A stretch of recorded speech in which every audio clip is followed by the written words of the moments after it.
Bismillahirrahmanirrahim. Assalamu alaikum wa rahmatullahi wa barakatuhu to all of you. I hope that you all will be fine. Dear students, today we are going to start our online classes again. So the first lecture and the last lecture of our that session, means to say of our smart syllabus, is unit number 20, overcrowding in the cities. Unit number 20, overcrowding in the cities, यानी कि शहरों की गुंजान आबादी. इसकी उर्दू क्या हो जाएगी? शहरों की गुंजान आबादी. So first of all, open your books from page number 181. So open your books from page number 181. Then take a pen or pencil in your hand for writing the new words English meaning and their Urdu meaning. So in the pre-reading, first of all, in the pre-reading, let us see what the writer is going to ask. The first question is that where do you live? That's a simple question we usually ask from many of the students if anyone come near new in our class.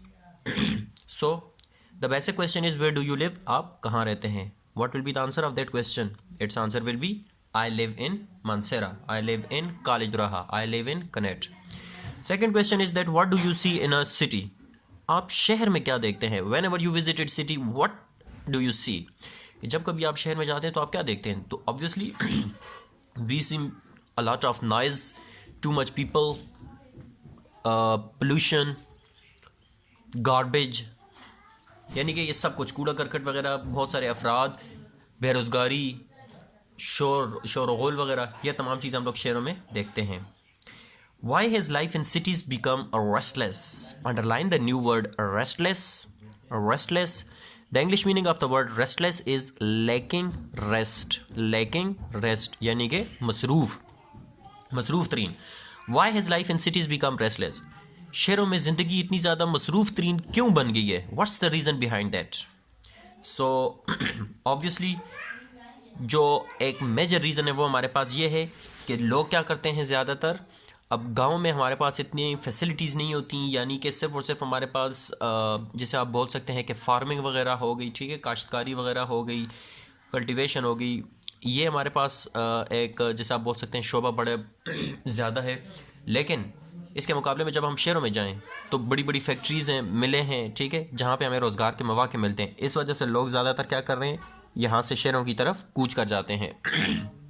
जब वो शहरों की तरफ migrate करते हैं तो obviously वो रोज़गार के सिलसिले में करते हैं, क्योंकि अनएम्प्लॉयमेंट हमारे यहाँ बहुत ज़्यादा है, बेरोज़गारी बहुत ज़्यादा है. तो उस अनएम्प्लॉयमेंट को ख़त्म करने के लिए, यानी कि अपना रोज़गार चलाने के लिए वो क्या करते हैं, शहरों में जाते हैं. तो इस वजह से शहरों में आबादी बहुत ज़्यादा बढ़ रही है और ज़िंदगी शहरों में मसरूफ़ तरीन होती जा रही है. So these were the few questions from the pre-reading which the writer has asked, and now we are going to continue our reading. Bismillahirrahmanirrahim. Look around you. What do you see? What do you hear? What do you smell? If you live in a city, you probably see many people. You hear the noise of traffic and factories. You smell the smoke of the buses, trucks, and cars. There is dirt everywhere. Look around you. अपने इर्द गिर्द देखिए. अपने इर्द गिर्द देखें. What do you see? आप क्या देखते हैं? That's a simple question which the writer is asking from you. So you'll have to answer it. What do you see around you? So obviously we see too much people, too many vehicles, too much cars, too much garbage, too much pollution, too much noise. What do you hear? What do you hear? We hear a lot of noises, यानी कि बहुत सारी आवाज़ें सुनते हैं, शोर-गुल. What do you smell? आप क्या सूंघते हैं, ठीक है, कि आप क्या देखते हैं, आप क्या सुनते हैं, आप क्या स्मेल करते हैं, आपको किस चीज़ की स्मेल आती है, ठीक है. तो ऑब्वियसली वो हमारे पास क्या है, यानी कि कूड़ा करकट वगैरह, गंदगी वगैरह की ज़्यादातर स्मेल आती है, ठीक है. अगर हम, जाहिर सी बात है, किसी परफ्यूम शॉप वगैरह पे जाएंगे तो वहाँ से हमें कोई अच्छी स्मेल वगैरह आएगी, क्योंकि वहाँ पे परफ्यूम वगैरह होगी, सेंट होगी. लेकिन इसके मुकाबले में वैसे हम लोग अगर जा रहे हैं तो कहीं ना कहीं कोई कचरा, गार्बेज, डस्टबिन पड़ा होगा और डस्ट वगैरह होगी, जिसकी वजह से हमें क्या होगा, बहुत ज़्यादा बुरी स्मेल आएगी. If you live in a city, you probably see many people. Underline the new word probably. Probably. The English meaning of the word probably is almost certainly. Almost certainly यानी कि गालिबन. If you live in a city, अगर आप शहर में रहते हैं, you probably see many people, तो आप गालिबन कई लोगों को देखते होंगे, या आपने गालिबन कई लोगों को देखा होगा. You hear the noise of traffic and factories. अब ये जो ऊपर उसने क्वेश्चन पूछे थे ना, what do you see, तो you probably see many people. What do you hear? You hear the noise of traffic and factories. What do you smell? You smell the smoke of buses, trucks and cars. यानी कि ऊपर उसने question पूछे हैं आपसे आपके तवज्जो अपनी बात की तरफ दिलाने के लिए, ताकि थोड़ी बात आपके माइंड में आ जाए. अब आपका उसने नॉलेज थोड़ा जज किया, उसके बाद अब आपको खुद उन चीज़ों के आंसर दे रहा है. ठीक है, तो वो क्या है कि if you live in a city, अगर आप शहर में रहते हैं, you probably see many people, तो आप गालिबन ज़्यादातर लोगों को देखेंगे. You hear the noise of traffic and factories, आप ट्रैफिक और फैक्ट्रियों की शोर गुल की आवाज़ को सुनेंगे. You smell the smoke of buses, trucks and cars. Smell, smoke का मतलब क्या हो जाएगा? धुआं. So you smell the smoke of the buses, trucks and cars. आप बसों, ट्रकों और कारों के धुएं को सूंघेंगे. ठीक है, यानी कि शहरों में अगर आप मौजूद हैं तो ये तमाम चीज़ें वहाँ पे मौजूद होंगी. देयर इज़ डर्ट एवरीवेयर, हर तरफ गर्द होती है. ठीक है, डर्ट से मुराद हमारे पास क्या हो जाएगा? डस्ट से डर्ट, गंदगी, गर्द. हर तरफ गर्द होती है, गंद होता है. Here the comprehension question arises, which is written in front of you is, what do you hear or smell in a city? What do you hear or smell in a city? आप शहर में किस चीज़ को सुनते हैं या आपको किस चीज़ की स्मेल आती है? तो what will be the answer of that question? Its answer will be we hear the noise of traffic and factories and we smell the smoke of the buses, trucks and cars in a city. कि हम शहरों में traffic और फैक्ट्रियों का शोरगुल सुनते हैं और बसों, ट्रकों और कारों का धुआं हम लोग क्या करते हैं? सूंघते हैं. इसलिए हमें क्या आती है? स्मेल आती है. Moving towards the next paragraph. We are entering a new time in the history of the world. Before this, most people lived in villages. They liked to live near their fields. They lived simple lives. Now many people are coming to work in cities. The cities are growing bigger and bigger. First of all, we are entering a new time in the history of the world. Underline the new word time. Here the word time means period. Period यानी के दौर. Period यानी के दौर. We are entering, हम दाखिल हो रहे हैं, अ न्यू टाइम, एक नए दौर में, इन the history of the world, दुनिया की तारीख में. हम दुनिया की तारीख के एक नए दौर में दाखिल हो रहे हैं. क्या हो जाएगा इडियोमेटिक तर्जुमा? हम दुनिया की तारीख के एक नए दौर में दाखिल हो रहे हैं. Before this, most people lived in villages. Before this, इससे पहले, most people lived in villages, ज्यादातर लोग गांव में रहते थे. ठीक है, बहुत कम ऐसा होता था कि लोग शहरों में रहते थे. पहले ज्यादातर लोग गांव में रहते थे, देहातों में. सो बिफोर दिस, इससे पहले, most people lived in villages, ज्यादातर लोग गांव में रहते थे.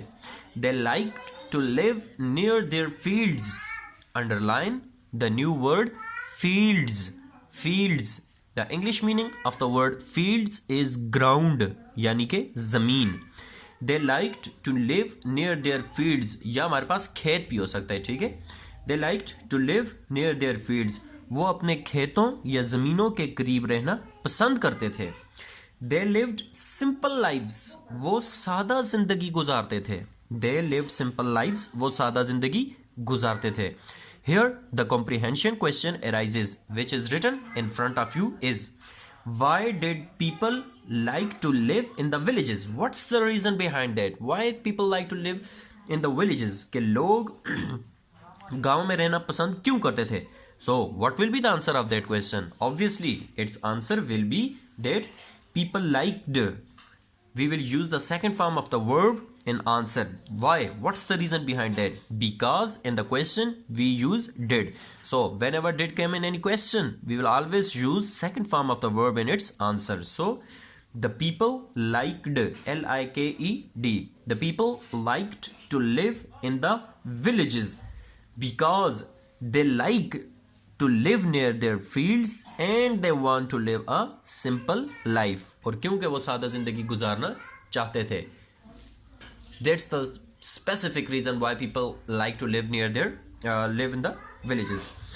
Now many people are coming to work in the cities. Now अब many people are coming to work, ज़्यादातर लोग काम करने आ रहे हैं in cities, शहरों में. Now many people are coming to work in cities. अब ज़्यादातर लोग काम करने शहरों में आ रहे हैं. The cities are growing bigger and bigger. शहर बड़े से बड़े हो रहे हैं. ठीक है, गुंजान से गुंजान तरीन हो रहे हैं. The cities are growing bigger and bigger. शहर वसी से वसी, बड़े से बड़े, गुंजान से गुंजान हो रहे हैं. I think so that it's enough for today. Only one paragraph is remaining.